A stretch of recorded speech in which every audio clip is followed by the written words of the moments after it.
జీవితాన్ని ఎలా జీవించాలి? ఇదొక పెద్ద ప్రశ్న అయిపోయింది ఇవాళ రేపు యువతలో కానీ పెద్దవాళ్ళలో కానీ. ఎంత చేసినా కూడా అనుకున్నది జరుగుతలేదు సార్.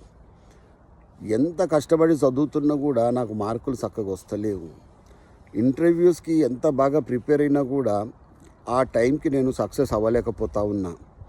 నేను అనుకున్న లక్ష్యాలను నేను సాధించలేకపోతా ఉన్నా. ఇవన్నీ కూడా రెగ్యులర్గా మనకి వినపడే కంప్లైంట్స్ అన్నమాట జనాల దగ్గర నుంచి.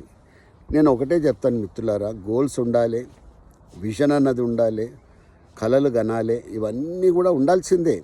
కానీ మనం ఎక్కువ ఎక్స్పెక్ట్ చేస్తూ ఉన్నాం జీవితం నుంచి. We expect too much bye putting little efforts. ఇప్పుడు చూడండి, మ్యారథాన్లో మనకి గోల్డ్ మెడల్ రావాలి ఒలింపిక్స్లో అంటే రోజు అర్ధగంట ప్రాక్టీస్ చేస్తే సరిపోదండి. ఓకే, అవర్స్ టుగెదర్ ప్రాక్టీస్ చేయాలి.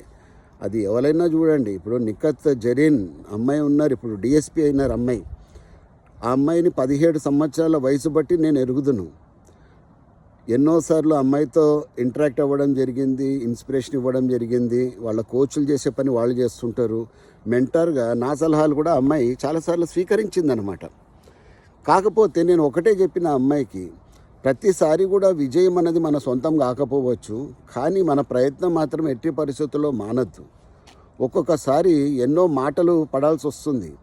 ఎందుకంటే మన లక్ష్యాన్ని బట్టి మనకు ప్రతికూల పరిస్థితులు ఏర్పడుతూ ఉంటాయి.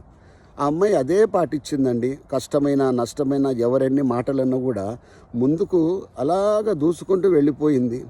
ఎంతో ప్రతిభ ఉంది అమ్మాయిలో, సాధిస్తూ ఉంది ఫలితాలు. ఒక మంచి పొజిషన్లో ఇవాళ అమ్మాయి జీవితం సెక్యూర్డ్గా ఉంది.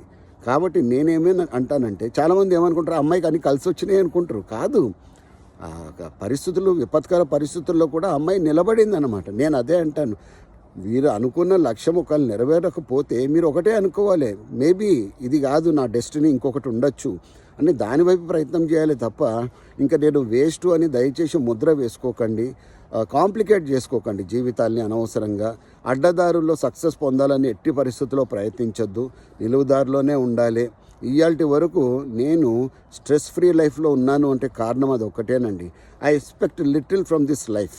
కాకపోతే నా పని నేను 100% వీలైనంత వరకు చేసుకుంటూనే పోతుంటాను. ఫలితాలు ఒక్కటికి ఇవ్వాలి, కాకపోతే రేపు వస్తాయి, మెల్లమెల్లగా వస్తాయి. అటు ఇది గుర్తుపెట్టుకోండి నాన్న అందరూ కూడా. ఇక మనకు ఓవర్ నైట్లో సక్సెస్ రాదు. This is a slow process. జీవితాన్ని మాత్రము అందంగా జీవించండి, దుర్భరం చేసుకోకండి, దయచేసి కాంప్లికేట్ చేసుకోవద్దు. I wish you a pleasant life. God bless you. Ayushman భవ.